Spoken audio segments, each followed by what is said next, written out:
아무리 붉고 아름다운 꽃이라고 해도 길어봐야 10일을 넘기지 못한다고 합니다. 이렇게 우리의 아름다운 젊음, 또 건강, 또 우리가 가진 물질과 경험도 영원할 것 같은데 짧은 한순간이란 것이죠. 우리들이 이렇게 젊은 분들이 많이 계시는데 우리 오랫동안 사신 분들 늘 느끼시지만 한순간 찰나에 불과하다는 것입니다. 그렇다면 우리는 인생을 살면서 변하지 않을 것이 무엇인가, 변치 않을 것이 무엇인가를 생각해 보지 않을 수 없습니다. 이 부분에 대해서 오늘 말씀을 통해서 함께 묵상하기를 원합니다. 1절부터 10절까지의 말씀을 먼저 보시겠습니다. 긴 문장인데요. 모압에 관한 심판의 말씀이 이렇게 쭉 기록되어 있습니다. 모압은 롯이 큰 딸과의 관계를 통해서 낳은 자손들이지 않습니까? 그 다음에 또 한 자손이 롯이 작은 딸과의 관계를 통해서 암몬 자손이 태어납니다. 여러분 잘 기억하고 계실 겁니다. 그래서 모압 하면은 그 모압 여인 룻이 생각이 날 겁니다. 그래서 모압의 위치가 이스라엘의 동편 쪽에, 사해 동편 쪽에 위치해 있죠. 모압이 있다면, 사해 동편에 모압이 있다면 그 위로는 암몬이 있고 그 밑에는 에돔이 자리를 잡고 있습니다. 그래서 이제 모압의 지리적인 특성을 좀 생각해 보면 비교적 강우량이 많은 편이었습니다. 그래서 가뭄에도 잘 마르지 않는 샘들이 많았다고 합니다. 그래서 토지가 샘들을 품고 있었기 때문에 비교적 다른 지역보다는 풍성했습니다. 수분이. 그래서 이제 목축을 하기에도 적당했고 또 포도 농사를 짓기에도 최적의 조건이었습니다. 포도 농사를 지으려면 두 가지 조건이 충족돼야 돼요. 일단은 포도가 이렇게 수분을 많이 먹어야 되기 때문에 땅이 비옥해야 됩니다. 수분량이 충분해야 되고요. 그다음에 포도의 당도를 지키기 위해서는 햇볕이 일조량이 잘 비쳐야 되거든요. 그래서 모압 땅이 수분도 많았고 뜨거운 사막 지역이었기 때문에 비교적 굉장히 기온 다습했기 때문에 포도가 잘 자랄 수밖에 없는 환경이었습니다. 그런 덕분에 이제 모압은 비교적 다른 지역에 비하면 풍요로운 경제적인 그런 어떤 안정적인 생활을 했다고 합니다. 계속해서 지금 주변 국가들이 계속 멸망당하는 그런 예언들이 나오고 있는데요. 지난번에는 이집트가 나왔고, 어제는 블레셋이 나왔고, 오늘부터는 모압이 나오고, 모압 다음에는 암몬, 에돔, 또 여러 지역을 다 이렇게 멸망당하고 마지막에 바벨론이 멸망당하는 그런 예언들이 기록되어 있습니다.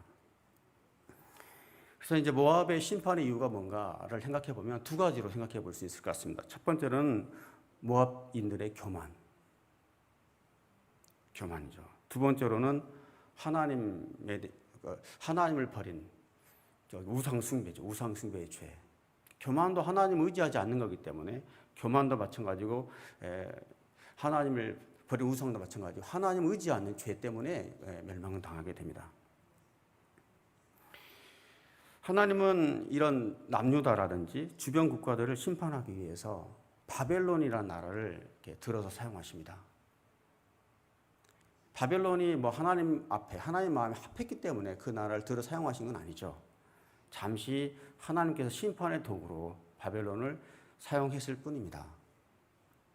그러면서 하나님을 믿는 민족이든 하나님을 믿지 않는 민족이든 죄에 대해서는 동일한 기준을 가지고 하나님을 심판하십니다. 그래서 하나님은 공의로우시고 또 여러 왕들이 있지만 진정한 왕은 바로 나다. 나 여호와다라는 것을 나 여호와가 지금 살아계심을 그런 심판을 통해서 보여주시는 것이죠. 그런 심판을 통해서 결국에 뭡니까? 너희들이 지금 짓고 있는 죄로부터 돌아와라. 교만, 우상 숭배를 버리고 진정한 왕인 나를 바라보고 나에게 돌아오라고 계속 심판의 메시지를 주고 있는 것이죠. 그런 어떤 내용들이 쭉 반복적으로 지금 다른 대상을 통해서 기록하고 있습니다. 먼저요, 모압인들의 교만을 보고 싶습니다. 이 모압은 바벨론의 왕 느부갓네살에 맞서서 시드기야와 함께 바벨론을 반대하는 반바벨론 동맹을 맺었던 국가였습니다. 모압 국가가요. 그래서 하나님 뜻은 뭐였습니까? 바벨론에 항복하라는 게 일관적인 하나님의 메시지였습니다. 그러면 너희들에게 내가 회복을 할 것이다. 바벨론에 너희들이 지은 죄가 있으니 일단 너희들 내가 심판하겠다. 바벨론에 항복하라. 이게 이제 하나님께서 일관적으로 계속 말씀하고 계셨습니다. 그럼에도 불구하고 하나님의 뜻에 반하기 위해서 바벨론에 맞서기 위해서 굉장히 노력을 했죠. 주변 국가들도 남유다도 포함해서요. 물론 자신의 나라를 지키기 위해서는 그렇게 대항도 해야 되겠죠. 그렇지만 문제는 뭐냐면 자신들을 지키기 위해서 하나님을 대항하는 죄도 있었지만은 이렇게 악을 도모하는 죄가 문제가 있다는 거예요. 그러니까 우상 숭배, 교만을 버리라고 하나님께 심판을 주시는 거고 그것 때문에 바벨론에 항복하라고 하셨던 것이지 않습니까? 그럼에도 불구하고 남유다를 포함한 주변 국가들이 끝까지 버티는 거죠. 하나님께 대적하고 더 교만하고 그래서 자기들끼리 주변 국가들을 똘똘 뭉쳐서 더 악을 도모했다는 것에 문제가 있었다는 것입니다. 그것을 하나님께 오늘 지적하고 있는 것이죠. 당시 모압은 이렇게 방금 전에도 말씀드렸습니다만 윤택한 토지가 있었습니다. 그래서 포도 농사를 잘 지을 수가 있었습니다. 그래서 굉장히 안정적이었습니다. 그렇기 때문에 더 안일해졌을 것입니다. 그다지 모압은 적들로부터 공격도 많이 받지 않은 나라였거든요. 그렇기 때문에 전쟁도 그렇게 많이 치르지 않았고 또 포도 농사가 잘 되었고 목축도 잘 되었기 때문에 비교적 안정적이었습니다. 그렇기 때문에 더욱더 하나님을 의지하지 않고 자기들의 힘에 의지하고 더욱더 점점 더 타락한 그런 생활들로 또 빠졌을 것입니다. 거기에 자신들을 지키기 위해서 높은 성벽을 지었습니다. 그래서 1절부터 5절 보면은 참 어려운 성들이 쭉 나와요. 이 성들의 이름이 다 성벽입니다. 여러 이름들이 나오죠. 지명을. 기억도 못할 지명들이 많이 나오는데 그 모든 성들이 결국엔 성벽이거든요. 이 성벽이 뭐냐면 북방 민족으로부터 지키고 남방 민족으로 자기 나라를 지키기 위해서 남쪽과 북쪽에다가 높은 성벽을 쌓고 있었습니다. 그러면서 이제 7절에 보면 뭐라고 합니까? 자신들의 업적과 재산을 의지했다고 그랬습니다. 7절 말씀에 자신들의 재산과 업적만을 자랑하고 의지했다는 거예요. 하나님을 의지하지 않고. 모압도 어떻게 보면 아브라함의 혈족이기 때문에 일종의 하나님께서 축복한 민족이거든요. 그럼에도 불구하고 하나님을 저버리고 항상 자신들의 어떤 재산, 자기들이 가지고 있는 업적들만 자랑하고 의지했다는 것에 문제가 있습니다. 그렇기 때문에 하나님께서 오늘 이 모든 성들을 너희들을 지키기 위해서 쌓았던 모든 성들을 내가 무너뜨릴 것이다. 그리고 업적과 재산 또한 다 빼앗기게 될 것이다. 이렇게 하나님께서 심판하십니다. 여러분, 우리가 하나님보다 더 의지하는 업적과 재산이 있습니까? 하나님보다 그런 업적과 재산이 나를 위험으로부터 나를 더 안전하게 지켜줄 거라고 믿고 주위에 인간관계를 더 쌓아가고 더 많은 업적을 얻기 위해 노력하고 재산을 증식시켜 가기 위해서 노력하고 있습니까? 그런 것들이 우리를 안전하게 지켜줄 것 같지만 그런 게 있으면 더 하나님을 믿을 것 같지만 그런 게 있으면 더 하나님을 의지할 것 같지만 사실은 그런 것들이 하나님과 관계를 더 멀어지게 한다는 것입니다. 그게 우리 인간의 죄성인 거죠. 우리가 하나님 앞에 어떤 사람으로 서 있을 것인지를 고민하고 어떤 사람으로 서 있을지를 위해서 내가 노력하기보다도 나를 지키기 위해서 나의 환경을 만들어가고 나의 자리를 만들어가고 나의 위치를 만들어가고 나를 지키기 위해서 성벽을 쌓아가고 있지는 않는지 여러분 정직하게 한번 생각해 보시길 바랍니다. 무엇보다도 하나님을 더 붙들고 하나님과의 관계를 더 돈독하게 쌓아가기 위해서 노력하는 저와 여러분 되시기를 축복합니다. 11절에서 12절까지 말씀 함께 읽겠습니다. 모압이 어릴 적부터 평안을 누렸고 함께 읽겠습니다. 포로로 끌려간 적이 없었다. 잘 가라앉은 찌꺼기 위에 포도주처럼 이 술통에서 저 술통으로 옮겨 부어지지 않았다. 그러므로 그 맛이 그대로고 그 향이 변하지 않았다. 여호와의 말이다. 보라, 내가 그를 부어버릴 사람을 그에게 보내 그릇들을 비우고 그의 병들을 깨뜨릴 것이다. 네, 모압은 좀 전에도 말씀드렸습니다만 강우량이 일단 많았어요. 그렇기 때문에 포도 농사를 지으면서 포도 농사를 짓고 난 다음에 뭐 하겠습니까? 포도주를 담그겠죠. 포도주를 담가서 대량으로 오랫동안 상당한 양을 비축할 수가 있었습니다. 그래서 경제적으로도 꽤 안정적이었습니다. 여러분 포도주를 한번 담가 보셨습니까? 포도주를 담그지 않아도 대충 상상을 해볼 수가 있을 것 같아요. 우리가 포도주를 담기려면은 포도주를 따서 포도주 틀에다가 집어넣을 겁니다. 포도주 틀에 집어넣어서 밟죠, 발로. 장화를 신고 발로 밟아요. 저는 이렇게 본 적이 있었습니다만은 장화를 신고 발로 밟으면 포도주 즙이 밑으로 쭉 빠져나옵니다. 그 즙들을 모아가지고 술통에 집어넣는 거죠. 술통에, 동그란 술통에. 그러고 난 다음에 이제 그 술통 입구를 막기 위해서 진흙으로 공기가 통하지 않도록 밀봉을 합니다. 밀봉을. 그래서 이제 발효를 시켜야 되는데요. 그래서 한동안 두면 되는데 한 달 반 정도, 보름, 한 40일 정도 두게 되면은 포도즙에 그 찌꺼기들이 밑으로 다 가라앉습니다. 밑으로 가라앉고 포도주가 위가 이제 맑은 포도주가 생기겠죠. 그러면서 굉장히 숙성이 됩니다. 물론 이제 그게 오랫동안 두면 둘수록 더 좋은 술이 될 거라고 생각합니다만 일단은 한 달 보름만 둬도 숙성된 포도주가 만들어집니다. 근데 이제 오늘 하나님께서 말씀하시는 게 뭐냐면 이렇게 잘 숙성해서 보관해 놨는데 안정적으로 가만히 뒀는데 하나님께서 흔들어 버린다는 거예요. 이거를. 이 술통을 내가 부어 버릴 거다. 흔들어서 깨어 버릴 것이다. 이렇게 하나님께서 말씀하시는 거예요.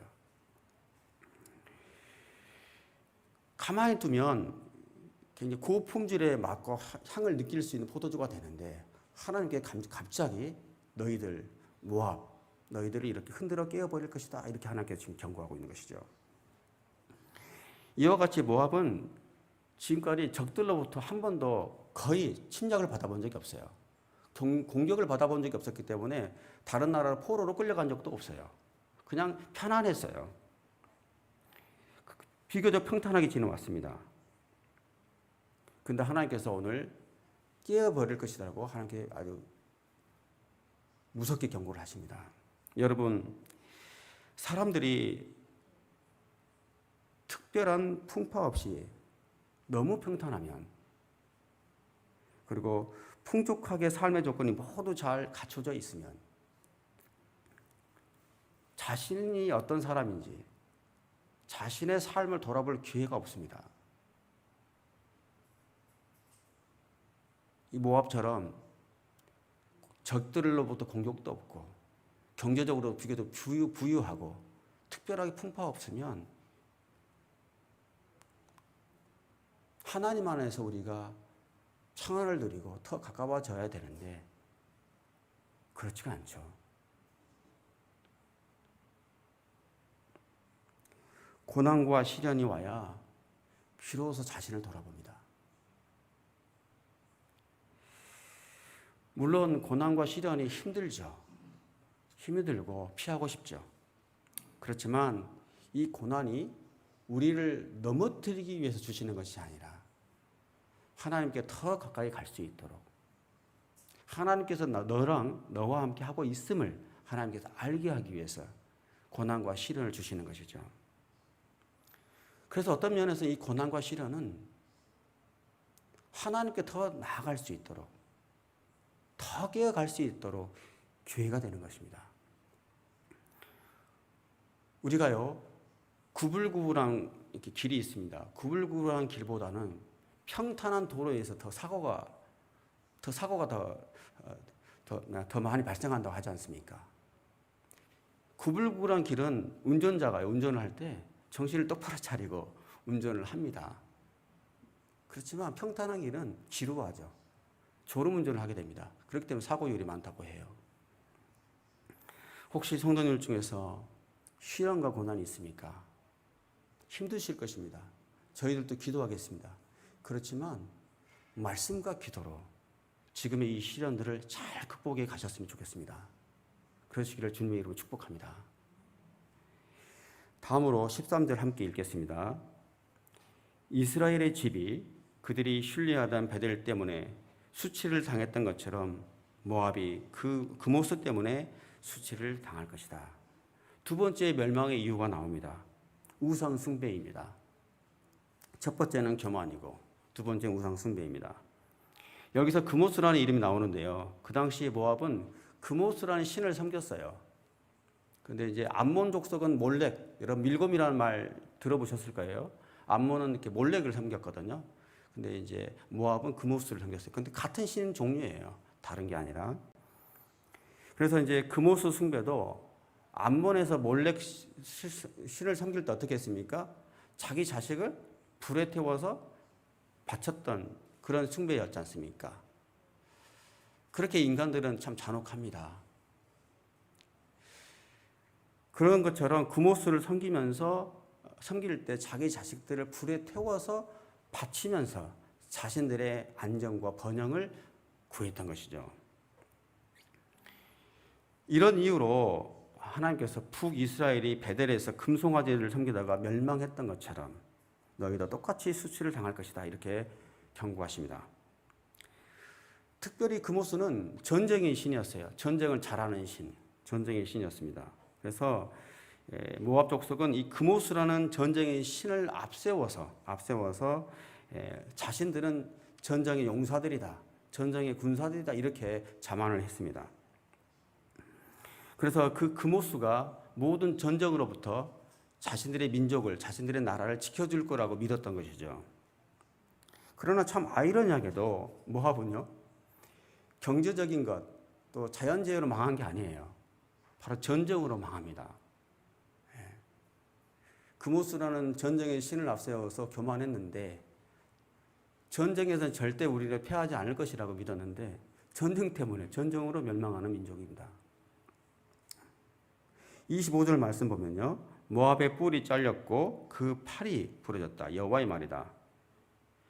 영원할 것 같은 그들의 뿔과 손, 팔, 권세와 힘이 완전히 꺾여서 이제는 한 줌의 재처럼 다 불태워져서 사라질 것이라고 하나님께서 말씀하십니다. 여러분, 장작불 타는 거 여러분도 보셨죠? 장작불의 불꽃을 보면 영원히 뜨겁게 불타오를 것 같지만 시간이 좀 지나면 그 활활 타오르는 불꽃도 다 꺼져버리고 시커먼 재만 남습니다.